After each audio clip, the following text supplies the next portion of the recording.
of this accreditation and mutual acknowledgement of different certification, and that it is important to take into account from the beginning of the development of any kind of courses within university curriculum or for informal providers of online courses. That should be taken into account, and it's good to hear about this information. Yeah, I mean, at my university in Sweden, we were unable to get any interest in online learning from the refugees because they were extreme. What they wanted more than anything else was to come somewhere to feel like they were back in society. And the idea of sitting online, they are sick of sitting in a refugee centre or in their little flat on their own, isolated.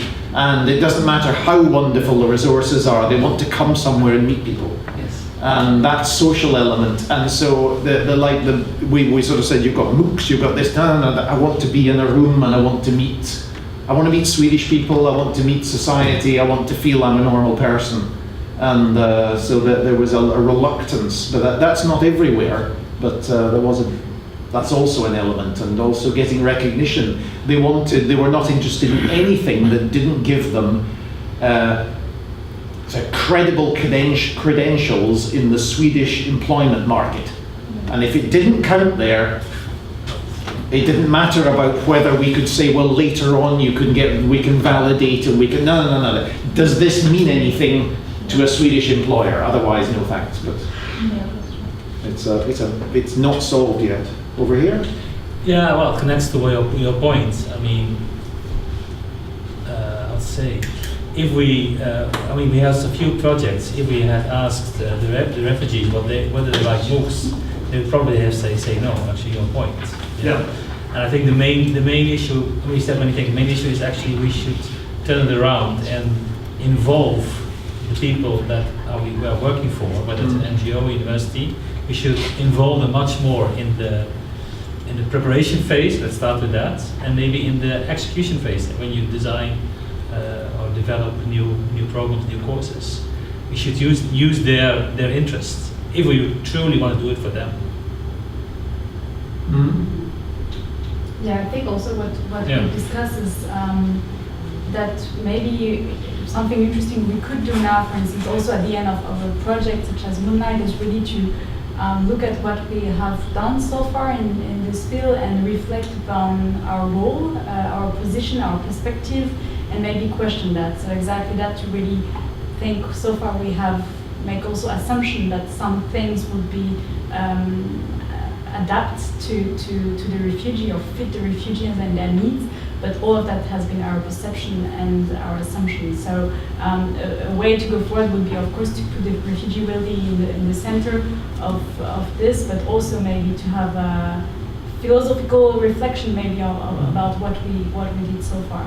And I think also the point what you said, social inclusion is really something crucial for the refugee when they're arriving in the country.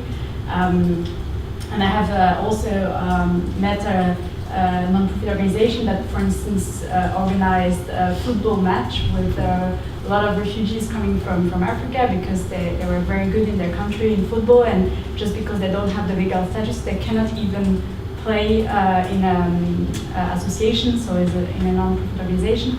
And these are small things, but I think this has a very important impact for these refugees to meet once a week with also professional coach in France, then maybe doing a MOOC. So this is just an example, but I think we can maybe do very simple things or other things, maybe in addition to MOOC, or develop tools or mechanisms that make them really feel more included and have social interaction. John, any final thoughts? I was just reflecting on two things really. One is the fact that we work in a particular set of professions which kind of valorize the sort of thinking that happens in universities, or the sort of skills and activities that happen in universities. And certainly in England, any other kind of thinking or activity gets devalued. And I think that reinforces a trend to thinking that the type of learning you can do online is somehow better or more valuable. And we kind of ignore the fact that online learning won't, I don't know, teach you to play the violin or fry an egg or be a brain surgeon. And there's a kind of greater variety of things that we need to think about people might need to learn. I suppose in some senses that's reinforcing Fred's point that, you know, if you were starting from refugees' culture and experiences and backgrounds and skills, I'm not very convinced that a MOOC would be the answer. Yeah. I mean, I'm sorry, what you're saying about inclusion, socialisation, acculturation, and all of that stuff, and then what someone else had said earlier about needing kind of facilitation, you know, as well as the online experience, the mentoring or the scaffolding or the support, means that certainly as a purely online experience, a MOOC could be inadequate in several different ways. Yes, it seems to be a little bit sometimes we're trying to fit a square peg into a round hole. We've got this MOOC thing. Can we fit it in here? And we keep banging it with a hammer, and it doesn't quite fit. But if we keep hammering, we'll get it in there, and they'll like it. But I mean, we have to look from the other perspective. There is a lot to do. I could close by. Once again, if you go here and you just click, you get the slides. Here is our website, and I'll just jump to that. Because on the website you will see that all of our outputs are here, also under events. If you click there, you can go to webinars, and there you will find we've got recordings of all of our webinars, 7 webinars plus a vision building event that was held online and in Madrid a while ago. But here are all the webinars with the recordings and information, and you're welcome to go and have a look. And we actually did have one, we had one webinar where we realized, you know, wait a minute, where are the refugees? So we had one webinar with the refugees. We had 3 great examples, including the Danish guy that I mentioned with his YouTube channel. But, so if you go there, you can hear him talking about his experience there. So I mean, there is a bit there. So there's quite a lot of information. Our outputs come out here.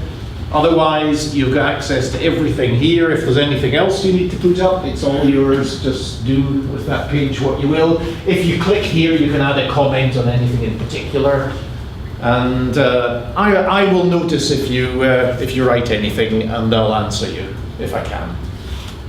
So it's 12:30. It's probably lunchtime, and we thank you for being here.